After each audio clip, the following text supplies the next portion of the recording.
Hello viewers and learners of Home Science. I am Asha Kharar, Associate Professor of Home Science. पिछले video में हमने बात की थी इंडियन एम्ब्रॉयडरीज की, भारतीय कढ़ाइयों के बारे में जाना था और आज इस वीडियो में हम डिस्कस करेंगे ट्रेडिशनल टेक्सटाइल्स ऑफ इंडिया। तो ट्रेडिशनल टेक्सटाइल्स हमारे कई सारे हैं जो कि बहुत पुराने समय से हमारे ये टेक्सटाइल्स वर्ल्ड फेमस रहे हैं और इंटरनेशनल मार्केट में भी इन वस्त्रों की काफ़ी डिमांड रही है। कुछ टेक्सटाइल्स आज भी बनते हैं लेकिन इनमें से कुछ लुप्त हो गए हैं।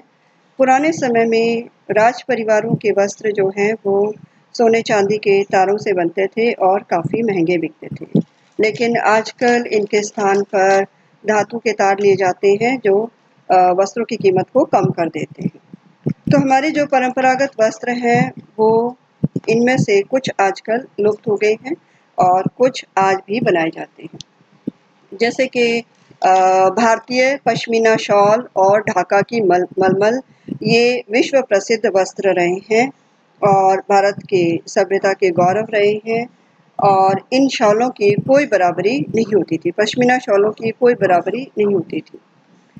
तो ये जो टेक्सटाइल्स हैं ये एक कॉटेज इंडस्ट्री के रूप में शुरू किए गए थे, लेकिन फिर इनको एक्सपोर्ट किया जाने लगा और ये वस्त्र बनाने की कला एक पीढ़ी से दूसरी पीढ़ी तक चलती रहती है। पीढ़ी दर पीढ़ी ये कला सीखते हैं और इसको आगे लेके जाते हैं। तो ये शुरुआत इन वस्त्रों की शुरुआत कॉटेज इंडस्ट्री से की गई थी, लेकिन अब इन्हें एक्सपोर्ट किया। तो अब हम देखेंगे कि इन वस्त्रों के प्रकार कौन से हैं, टाइप्स ऑफ टेक्सटाइल्स, और इनका ओरिजिन क्या है, हिंदुस्तान में कहाँ पर कौन से राज्यों में ये वस्त्र बनाए जाते हैं। तो वस्त्रों के नाम और इनके स्थान के बारे में जानेंगे। जैसे ब्रोकेड है। ब्रोकेड ये यूपी के बनारस या आजकल हम इसको वाराणसी भी कह देते हैं, तो बनारस या वाराणसी में ब्रोकेड बनाए जाते थे। कश्मीर में पश्मीना शॉल्स बनाए जाते थे और मसलिन यानी कि मलमल क्लॉथ ये ढाका की विश्व प्रसिद्ध मलमल रही है और ये आजकल बननी बंद हो गई है। ढाका पहले हिंदुस्तान में था, अब ये बांग्लादेश में चला गया है। बांग्लादेश की में है ढाका, वहाँ पर ये मलमल के वस्त्र बनाए जाते थे पहले, लेकिन अब ये बनने बंद हो गए हैं। मलमल के वस्त्र अपनी बारीकी के लिए, सूक्ष्मता के लिए विश्व प्रसिद्ध होते थे। उसके बाद हम देखें पटोला। पटोला के वस्त्र गुजरात में बनाए जाते हैं खासकर, और पटन में इनकी शुरुआत की गई थी। काठियावाड़ सिंध के इलाके में पटन नाम के स्थान पर पहले ये पटोला वस्त्र बनते थे, अब ये गुजरात में भी बनाए जाते हैं। नेक्स्ट फिर हम देखते हैं बांधनी। बांधनी या बंधेज, जिसको हम टाई एंड डाई के नाम से भी पुकारते हैं, ये राजस्थान में बनाए जाते हैं और कुछ इन वस्त्रों को हम गुजरात में भी बनाते हैं। फिर हम देखें चंदेरी साड़ीज़, ये भी बहुत फेमस रही हैं और आज भी बनाई जाती हैं। चंदेरी साड़ीज़ चंदेर नामक स्थान में बनाई जाती हैं जो कि एमपी के ग्वालियर के एरिया में आता है। बनारसी साड़ीज़ जो कि विश्व प्रसिद्ध हैं, हम सभी बनारसी साड़ियों के बारे में जानते हैं और शादी विवाह के अवसर पर इनका प्रयोग किया जाता है। काफ़ी महंगे वस्त्र हैं ये। पुराने समय में राजा महाराजा अपने सोने चांदी के तारों से ऐसे वस्त्रों का प्रयोग करते थे और आजकल भी ये बनाए जाते हैं बनारसी साड़ीज़ जो कि वाराणसी में बनाई जाती हैं। फिर हिमरस और आमरस, ये औरंगाबाद में बनते हैं और औरंगाबाद महाराष्ट्र में आता है, और हिमरस या आमरस हैदराबाद, दक्षिण के हैदराबाद में भी बनाए जाते हैं। फिर हम बात करें पैठानी साड़ीज़ की। पैठानी साड़ीज़, पैठन, हैदराबाद में एक स्थान है पैठन, वहाँ पर ये पैठानी साड़ीज़ और पीताम्बरी वस्त्र बनाए जाते हैं। कलमकारी, ये भी हैदराबाद में बनाई जाती है और कलमकारी वस्त्रों को पालमपुर भी कहा जाता है। फिर हम बात करें इकत की।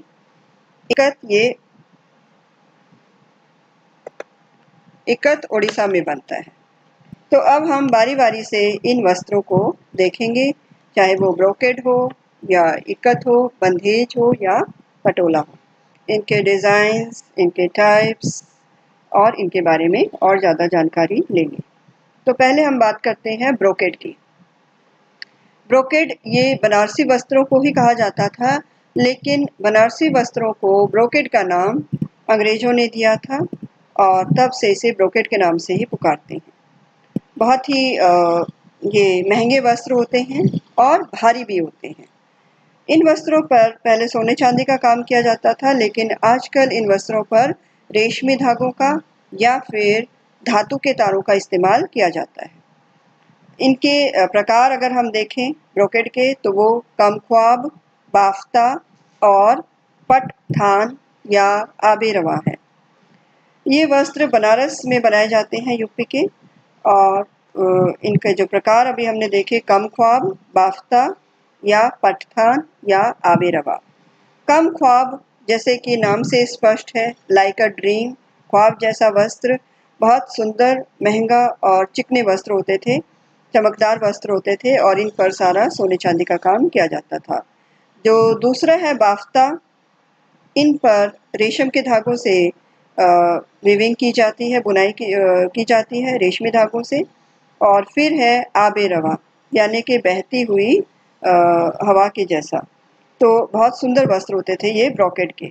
अब इनके हम डिज़ाइंस की बात करें तो इनके डिज़ाइंस पर नेचुरल डिज़ाइंस इन पर बनाए जाते थे, जैसे पेड़ पौधे हैं, चाँद सूरज है, या पशु पक्षी हैं, या फूल और बेलें हैं, या फिर ज्योमेट्रिकल डिज़ाइंस हैं। अब देखते हैं हम पश्मीना को। पश्मीना शॉल्स बहुत महंगे रहे हैं और अमीर लोग इनका प्रयोग करते हैं। बहुत पुराने समय से ये पूरे विश्व में प्रसिद्ध रहे हैं और अपने लाइट वेट के कारण भी फेमस रहे हैं। पश्मीना शॉल्स बहुत हल्के और बहुत गर्म शॉल्स होते हैं। ये कश्मीरी बकरी से बनाए जाते हैं। कश्मीरी बकरी से जो ऊन मिलती है उससे बनाए जाते हैं। तो ये जो शॉल हैं, इनके प्रकार अगर हम देखें तो दो रुखा, दो शाला या जामावार। जामावार शॉल्स में बहुत इलेबोरेट डिज़ाइन होता था, बहुत बारीक डिज़ाइन बनाए जाते थे, जबकि दो शाला में दो शॉल्स की एक साथ बुनाई की जाती थी। और दो रुखा शॉल्स इस तरह से उनकी वीविंग करते थे हम कि एक साइड से एक डिज़ाइन दिखता था और दूसरी साइड से दूसरा कलर और दूसरा नमूना हमें दिखता था। तो एक ही शॉल जब आगे और पीछे से दो तरह का दिखे तो उसे हम कहते थे दो रुखा, लेकिन दो शॉल्स लेकर एक साथ उनकी बुनाई की जाए तो उसे हम कहते थे दो शाला। और जामावार ये नाम से ही प्रसिद्ध है, बहुत महंगे शॉल्स होते हैं और इनके ऊपर बहुत बारीक डिज़ाइन लिए जाते हैं। अब इनके डिज़ाइंस की हम बात करें तो फ्लावर्स, लीव्स, बटरफ्लाइज, बर्ड्स, सेब या चेरी इस तरह के लिए जाते हैं। हमारे जो ये परंपरागत वस्त्र हैं, इनके डिज़ाइंस अधिकतर जहाँ पर ये बनाए जाते हैं उस स्थान से लिए जाते हैं। जैसे कश्मीर के पश्मीना शॉलों का जो डिज़ाइन होगा वो कश्मीर की प्रकृति से ही लिए जाएंगे, चाहे वो वहाँ का केसर का फूल हो या वहाँ का ट्यूलिप का फूल हो या चिनार के पत्ते हैं या एप्पल और चेरी जैसे फ्रूट्स हैं।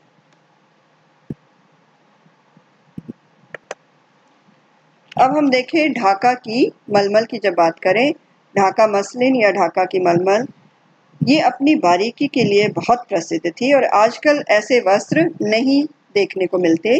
तो ये जो वस्त्र हैं इनकी बुनाई वर्षा ऋतु में ही करते थे, रेनी सीजन में ही इनकी वीविंग की जाती थी और ये इतने बारीक होते थे कि माचिस की एक डब्बी में ये पूरा थान आ जाता था और इसी तरह से अंगूठी के अंदर से ये पूरा थान गुजर जाता था। तो बहुत ही बारीक मलमल, बहुत ही सूक्ष्म मलमल ये मुस्लिम कारीगर ढाका में बनाते थे। ये वस्त्र कॉटन से बनते हैं, बहुत फाइन कॉटन लिया जाता है और इनकी बुनाई वर्षा ऋतु में ही की जाती है। ऐसा क्यों?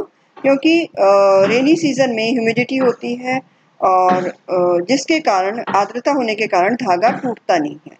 अगर हम दूसरी किसी ऋतु में ये बनाएं तो हमारे धागे जो हैं वो सूख कर टूट सकते हैं। और ये इतने बारीक होते थे कि 2 मीटर कपड़े को बनाने के लिए भी लगभग 1 महीने का समय कारीगर ले लेते थे।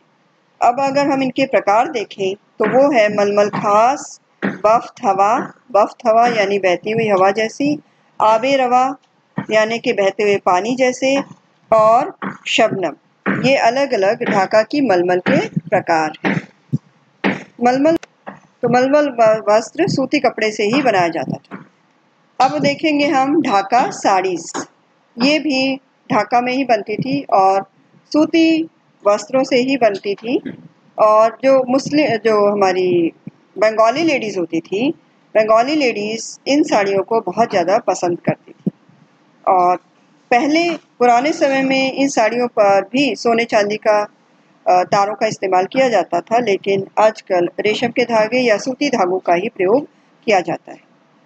तो ये जो साड़ियाँ हैं, ढाका की साड़ियाँ, ये भी सूती कपड़े से ही बनाई जाती थी और बंगाली स्त्रियाँ इन्हें बहुत पसंद करती थी। इनके डिज़ाइंस हम देखें तो बर्ड्स है, फ्लावर है, ह्यूमन फिगर है, या डांसिंग डॉल है, या इसमें चंपा चमेली के फूल हैं, ये सभी डिज़ाइंस लिए जाते थे।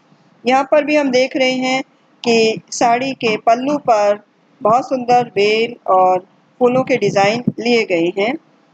कुछ डिज़ाइंस जो हैं वो तिरछे लिए जाते थे, तो ऐसे नमूनों को हम कहते थे तिरछा। जब डायगोनल डिज़ाइंस होते थे तो हम कहते थे तिरछा।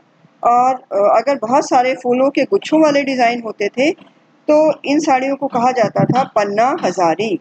और अगर बहुत छोटे छोटे फूलों की बूटियाँ होती थी तो ऐसी साड़ियों को फुलवार के नाम से, और बड़ी अगर डिज़ाइन लिए जाते थे तो बूटीदार के नाम से इनको पुकारा जाता था।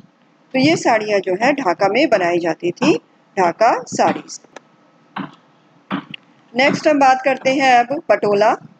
पटोला ऐसा वस्त्र है जिससे साड़ियाँ भी बन सकती हैं, सूट भी बन सकते हैं, लहंगे या चादरें या कोई भी कपड़ा बनाया जा सकता है। पटोला वस्त्र भी अपनी खूबसूरती के लिए, अपने डिज़ाइन के लिए ये भी वर्ल्ड फेमस रही हैं। पटोला में डाइंग और वीविंग का कॉम्बिनेशन लिया जाता है और बहुत महंगी प्रक्रिया है। पटोला वस्त्र बनाने की जो प्रक्रिया है, इसकी बुनाई काफ़ी समय ले लेती है और बहुत कुशलता इसमें चाहिए। ये जो पटोला के वस्त्र होते थे, ऐसी जो पटोला की साड़ियाँ होती थी, इनको विवाह के अवसर पर लड़कियों को दिया जाता था। शादी के अवसर पर उनको दिया जाती थी ऐसे स्पेशल साड़ियाँ, पटोला की साड़ियाँ। अब ये बनाते कैसे थे, इसकी बनाने की प्रक्रिया क्या थी कि पहले हम डिज़ाइन के हिसाब से धागों की डाइंग कर लेते थे और फिर उनकी वीविंग डिज़ाइन के हिसाब से गिन कर धागों को उनकी बुनाई करते थे। तो पहले एक डिज़ाइन ले लेते थे, उसमें कितने धागे हमें ताने के चाहिए, कितने धागे हमें बाने के चाहिए, फिर डिज़ाइन के हिसाब से उनकी रंगाई कर लेते थे और बाद में उन धागों की बुनाई करके वस्त्र को बनाया जाता था। इसलिए काफ़ी समय और काफ़ी श्रम लगता था कारीगरों का। तो पटोला वस्त्र भी काफ़ी महंगे बिकते हैं। तो पटोला जो है ये टाई एंड डाई और वीविंग का कॉम्बिनेशन होता है।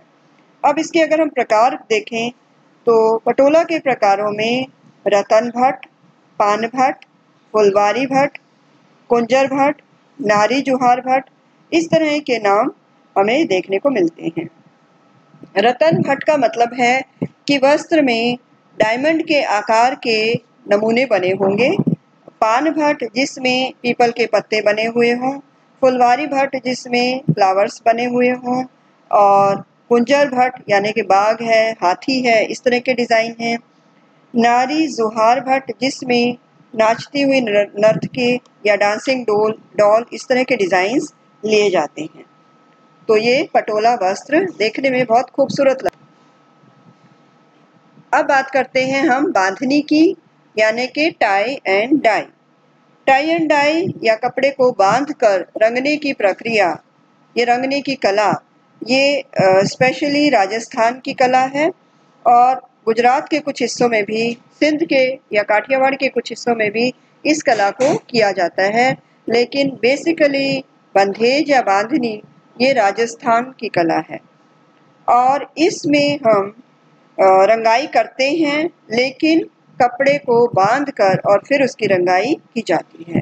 तो पहले कपड़े पर डिज़ाइन ट्रेस कर लेते हैं, उस कपड़े को चौरस भाग में तय कर लेते हैं और फिर डिज़ाइन को ट्रेस करके नमूने के हिसाब से उंगली से धागों को उठाकर कारीगर अपनी उंगलियों पर एक थिम्बल टाइप का इक्विपमेंट बांध लेते हैं, एक ऐसी पिन जैसी पहन लेते हैं अंगूठे पर और उंगलियों पर, जिससे कपड़े के धागे गिनकर ऊपर उठाए जा सकते हैं।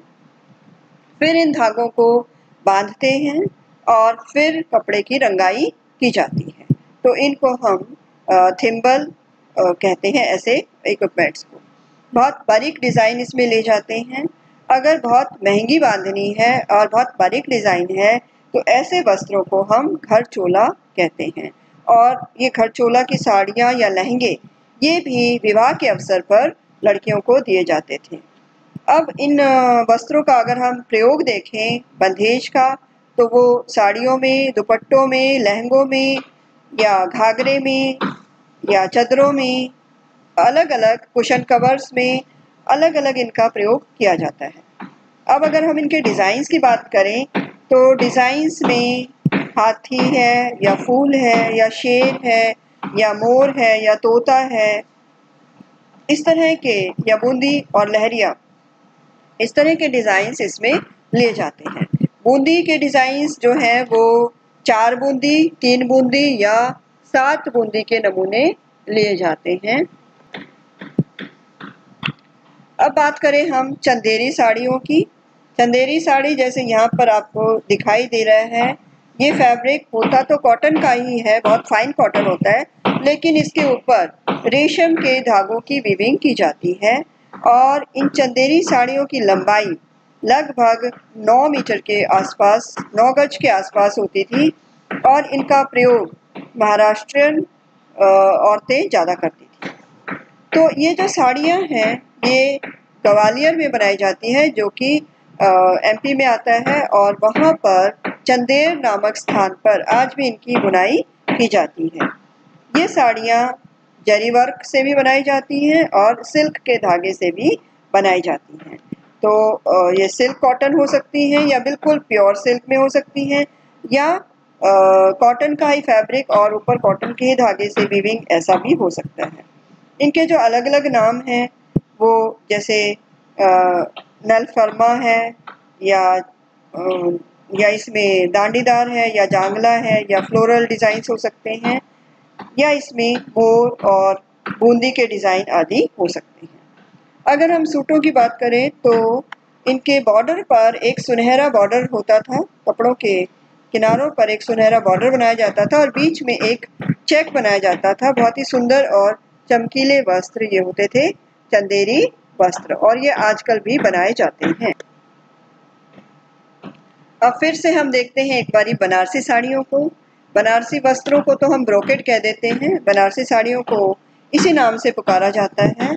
और बनारसी वस्त्र या बनारसी साड़ियाँ बहुत भारी होते हैं वेट में, क्योंकि इनके ऊपर बहुत ज़्यादा जरी का काम, बहुत ज़्यादा तारों का काम या धागों का काम किया जाता है, जिससे इन वस्त्रों का वेट बढ़ जाता है।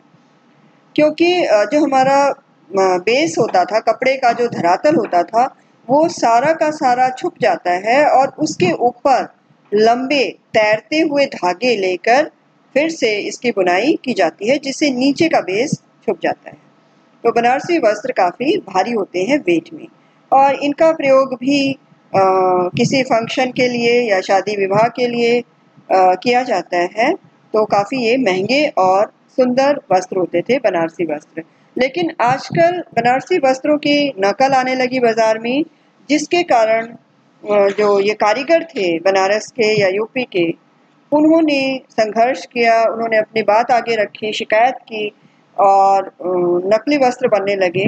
तो सरकार ने इस बात पे ध्यान दिया और अब ऐसे 5-6 ज़िले ही यूपी के घोषित किए गए हैं, जहाँ से शुद्ध या असली बनारसी वस्त्र उनको बनाने का अधिकार दिया गया है। इसमें बनारस भी है, जौनपुर भी है और भी ऐसे 5-6 ज़िले हैं। तो इन वस्त्रों पर पहले तो ये राजसी परिवारों में ही ये वस्त्र पहने जाते थे, शाही परिवारों के लिए ये वस्त्र बनाए जाते थे, इसलिए इनके ऊपर सोने और चांदी के तारों का ही प्रयोग किया जाता था। लेकिन आजकल इनके ऊपर रेशम या कपड़ों की कीमत को कम करने के लिए धातु के तारों का भी इस्तेमाल किया जाता है। और ये जो साड़ियाँ हैं ये कोरा सिल्क या जॉर्जेट या कटन या प्योर सिल्क में बनाई जाती है। कट वर्क टिश्यू में भी बनाई जाती है। और जो बहुत हल्की साड़ियाँ होती हैं, बहुत शुद्ध और सुंदर साड़ियाँ होती हैं हल्के वेट में, उनको तंचुई भी कहते हैं। जांगला साड़ी, ये भी बूटीदार साड़ी, ये भी बनारसी साड़ियों के ही प्रकार हैं। अब देखते हैं हम हिमरस या आमरस। हिमरस को हिमरू भी कहा जाता है और इनका इस्तेमाल जो है वो औरंगाबाद महाराष्ट्र में ये वस्त्र ऐसे बनाए जाते थे। हिमरस या आमरस ये वस्त्र कम भारी होते थे, बनारसी वस्त्रों से कम भारी होते थे और सॉफ्ट होते थे और इनका प्रयोग सर्दियों में या विंटर सीजन में किया जाता था। इनके ऊपर बहुत भारी डिज़ाइन बनाए जाते थे। सुनहरे चांदी के तारों से या सुनहरे तारों से इनके ऊपर बुनाई की जाती थी। ये वस्त्र वैसे पहले कॉटन के बनते हैं, फिर इनके ऊपर दूसरे धागों से कढ़ाई की जाती है या बुनाई की जाती है। तो लंबे रेशमी तैरते हुए धागों का भी इस्तेमाल किया जाता है। हिमरू भी इन्हें कहा जाता है या आमरस या हिमरस। तो ऐसे वस्त्र ये दक्षिण के हैदराबाद में भी बनाए जाते हैं और औरंगाबाद में भी बनाए जाते हैं और इनका प्रयोग सर्दियों में ही किया जाता है। अब हम बात करेंगे पैठानी साड़ियों की, जो कि पैठन नामक स्थान पर बनाई जाती है। हैदराबाद के पैठन नामक स्थान पर बनाई जाती थी और आजकल ये पैठानी साड़ियाँ नहीं बनती, इनकी जगह इनकी नकल वाले वस्त्र बनाए जाते हैं। बहुत सुंदर, कीमती और ये महंगे वस्त्र होती थी पैठानी साड़ियाँ और इनका प्रयोग भी धार्मिक अवसरों पर या शादी विवाह के अवसरों पर ही इनका प्रयोग किया जाता था और इनको शुरू में सोने चांदी के तारों से ही इनकी बुनाई की जाती थी ताकि सतह जो है बहुत चिकनी और चमकदार दिखाई देती थी। तो गोल्डन थ्रेड्स इनके बॉर्डर पर भी बनाया जाता था और बीच में भी रेशम की जाली से या सुनहरे धागों से एक जाली जैसा डिज़ाइन बना दिया जाता था। ये धोतियाँ हैदराबाद में स्त्रियाँ काफ़ी पहनती थी पहले और इनका आजकल भी है, लेकिन आजकल इनकी वो शुद्धता और वो सूक्ष्मता नहीं रही। और इन साड़ियों में एक विशेषता ये होती थी कि इनको बहुत चमकीले रंगों में बनाया जाता था, बहुत ब्राइट कलर्स में बनाया जाता था, जैसे कि रेड, येलो और ऑरेंज कलर, और उसके ऊपर चमकीले ही रंगों से वीविंग की जाती थी। तो रेड, येलो या ऑरेंज कलर ये विशेषता होती थी इन साड़ियों की और इनके बॉर्डर पर भी सुनहरे बॉर्डर बनाए जाते थे। तो और इनका प्रयोग हमेशा ही धार्मिक अवसरों पर किया जाता था। अब बात करें हम कलमकारी की। कलमकारी को पालमपोर भी कहा जाता है और ये कलमकारी वस्त्र एक तरह से सूती वस्त्रों के चौरस टुकड़े होते थे, जैसे पहले हमने चंबा रुमाल की बात की थी हिमाचल की, इसी तरह के, लेकिन उसमें हम कढ़ाई करते थे। ये बुनाई के वस्त्र हैं। तो चौरस वस्त्र लिए जाते हैं, सूती वस्त्र चौरस, और इनके ऊपर पतली पिन से इनके ऊपर डिज़ाइन बनाए जाते हैं। तो ये जो कलर्स हैं, ये इनमें जो डिज़ाइंस हैं, ये धार्मिक कथाओं से ले जाते थे। ऐसे वस्त्रों को, कलमकारी के वस्त्रों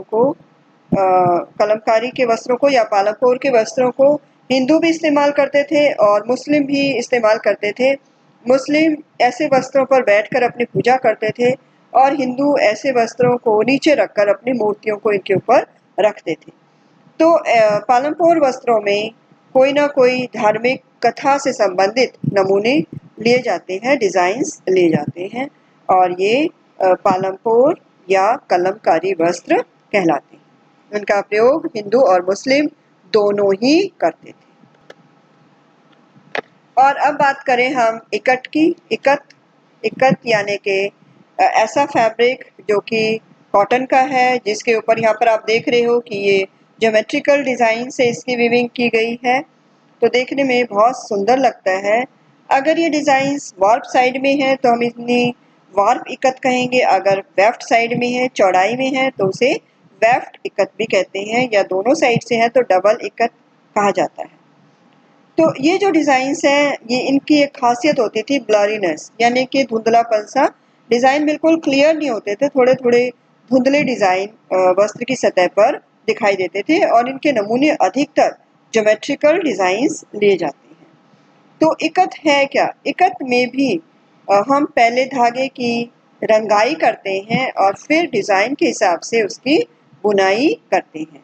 तो ये भी एक बहुत ही टफ प्रोसेस है, बहुत ही टाइम कंज्यूमिंग प्रोसेस है और इसमें हम पहले धागे की पहले रंगाई करेंगे, फिर उसकी बुनाई करेंगे। जहाँ से हमें रंग नहीं चाहिए वहाँ पर उसको धागों को बांध दिया जाता था, बंडल्स, धागे के बंडल्स को बांध दिया जाता था और फिर उनकी रंगाई करते थे और बाद में उनकी बुनाई की जाती थी। तो ये इकत, ऐसे वस्त्र भी आजकल भी ये मिलते हैं, इकत के वस्त्र। और लास्ट में अब थैंक यू व्यूअर्स।